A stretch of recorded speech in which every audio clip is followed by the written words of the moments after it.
we've got Mr. B, the big B, boss in Mofai. Mr. B, if you want to be a millionaire, you've got to think like a millionaire. I'd rather take a B. A B. Yeah, he's a billionaire. And I just raise it.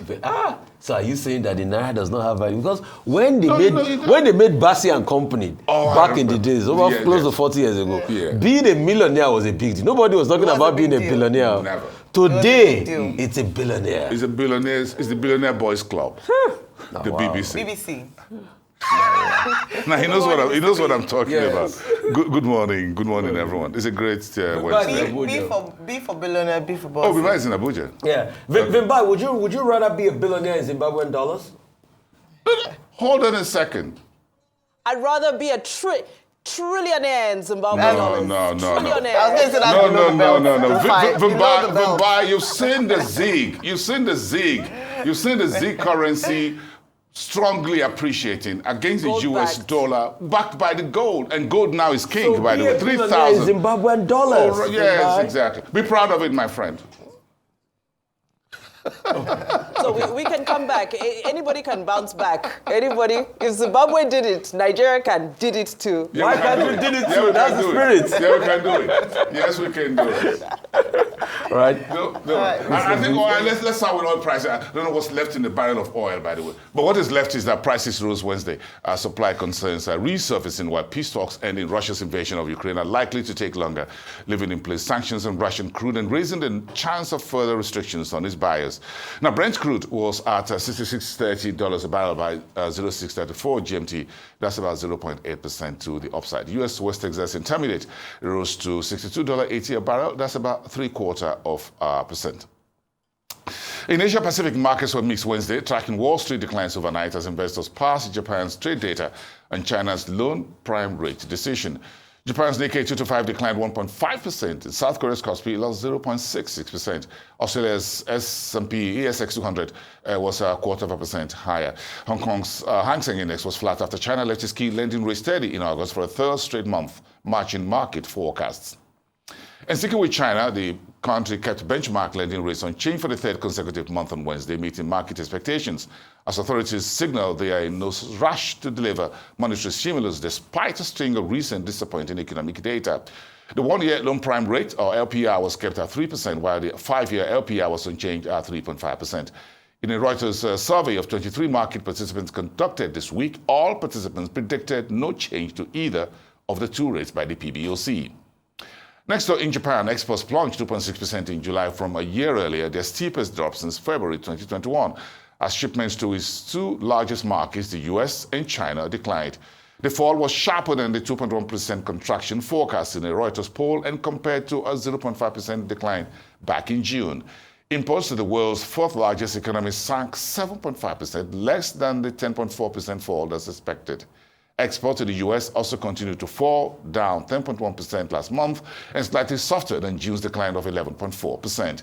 The U.S. is the largest market for Japanese exports. Okay, so the UK's annual inflation rate hit a hotter than expected 3.8% last month, according to data released by the Office for National Statistics on Wednesday. Economists polled by Reuters had anticipated inflation will reach 3.7% in the 12 months ending July, after it picked up to 3.6% in June, beating forecasts. July core inflation, which excludes more volatile energy, food, alcohol, and tobacco prices, rose by an annual 3.8%, up from 3.7% in the 12 months ended June. The rise in inflation pushed the consumer price index to its highest annual rate since the beginning of last year. Grant Fisner, chief economist at the ONS, commented on Wednesday. Now, the Trump administration has quietly expanded its 50% steel and aluminum tariffs to include more than 400 additional product categories, vastly increasing the reach and impact of this arm of its trade agenda.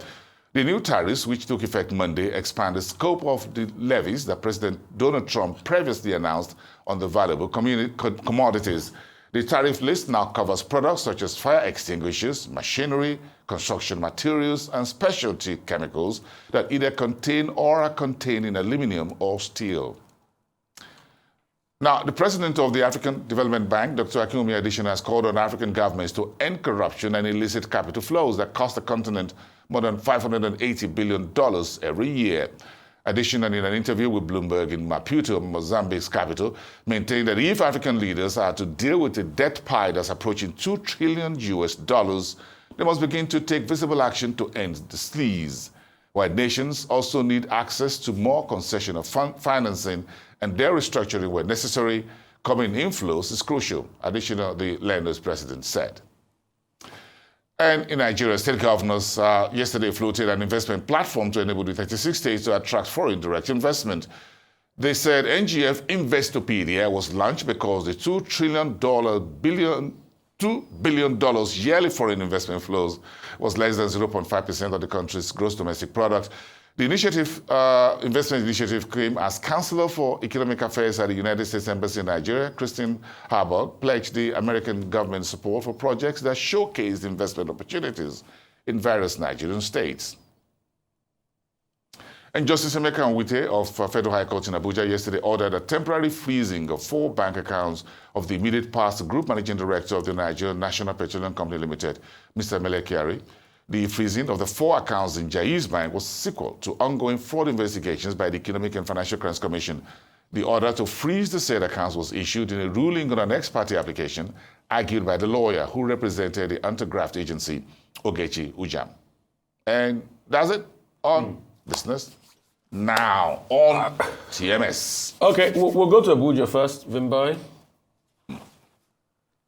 All right, very quickly, the investment platform being floated by the governors, I think, is a very welcome development, especially in light of the fact that we only saw 5 states, or rather 4 states plus FCT, attract any capital importation in 2025 thus far. So I'm glad that they're, taking the bull by the horns to see how they can rectify that. However, it doesn't solve all the problems, because if you look at today's front page of, I believe it's Punch, there's a report there about capital shortages and how the governors, the subnationals, are spending majority of their budgets on recurrent expenditure as opposed to capital projects. So there are issues around fiscal vulnerability that need to be addressed, debt sustainability as well, because we know that even though they've got this huge huge windfall, from FAC increases recently, a lot of it is going towards debt. A lot of it has been eaten by inflation, devaluation. So at the subnational level, nothing to write home about at the moment. I'm not sure how they will attract the investment, but glad they're creating a platform that can make them a little bit more proactive in getting much needed investment. Vimba, I'm sure if you're asking for my opinion, what is an Investopedia? It says absolutely what everybody knows. Hey, look, it's just like a dictionary. Look, so everything is there. Words and fellow. Look, what's an Investopedia? What you need to put out, or the NGF needs to push out, is what you call the PEBEC report, the ease of doing business. Yeah. That ranking is what investors need. Look, there's no single investor that does not know that we have cocoa in the West and we have cassava and yam and whatever. Listing those things in an Investopedia. I saw what the NGF pushed out a few days ago. I think towards the weekend on Sunday, Monday, and they pushed out some of these briefs about what is available in every state. And I said, hold on a second.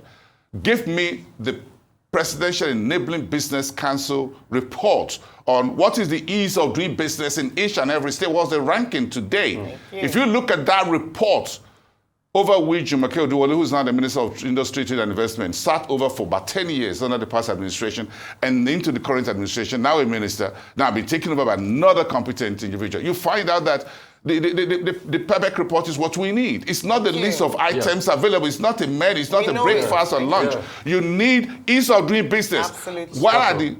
Do we have infrastructure in this state? How many days, how many months does it take to move a file from one commissioner to the next and to one digit to the other? That's what we need, not an Investopedia. I'm sorry. I'm happy you said it, because if Rufai says it now, they will say it's against the government.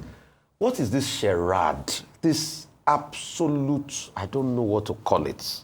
They will say Rufai is too harsh on them. But what is this charade called an Investopedia? For all of them coming together to form this event, they should carry cane, whip all of them one by one.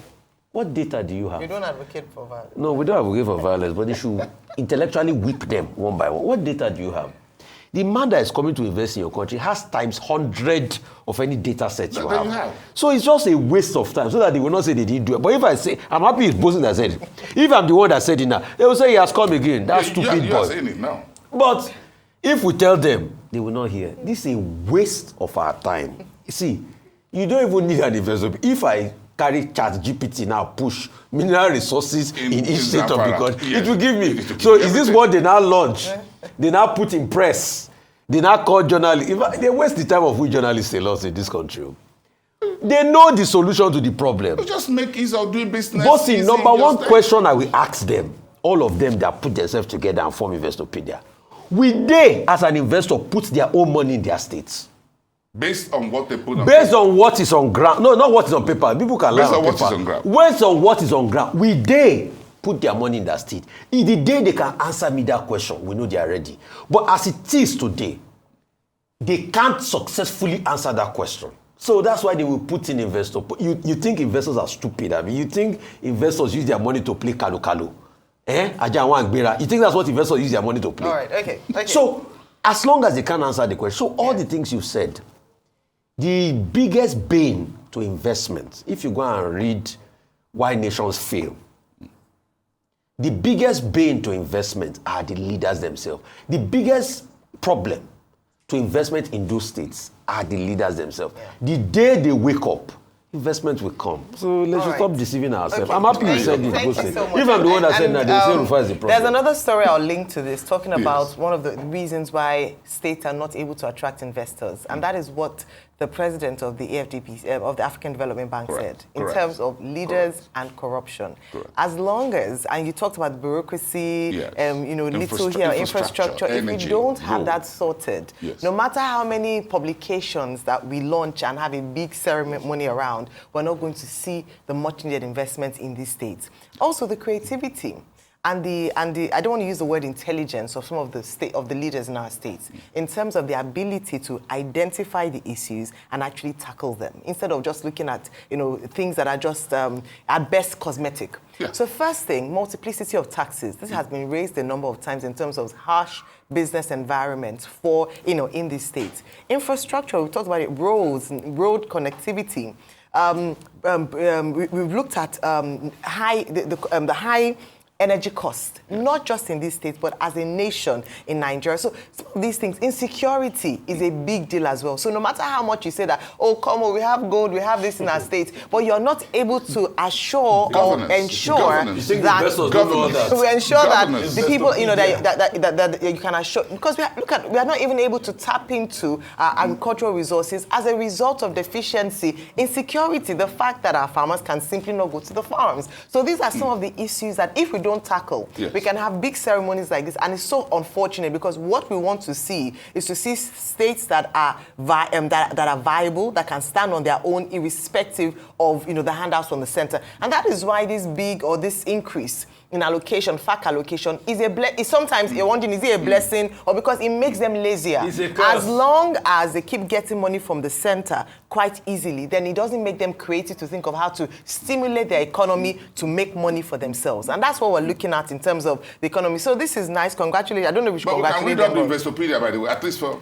Well, so read up on what your state is producing and the investment opportunities there. It's not today people have been doing extensive work. See, my very good friend, when I was doing a lot of work with Fidelity Bank on radio, Bamidele Ayemibo did an I've sent Bamidele to come here on our right. Did an extensive report of every cash crop in any state that they can produce. We can talk about this again over 5 years ago. For hours. That's an But maybe you need the next report you need to release perhaps is just an opportunity for the governors to know what to now do with what they have. Thank you so much. Thank you. Always good to have you on the show. Thank you for having me.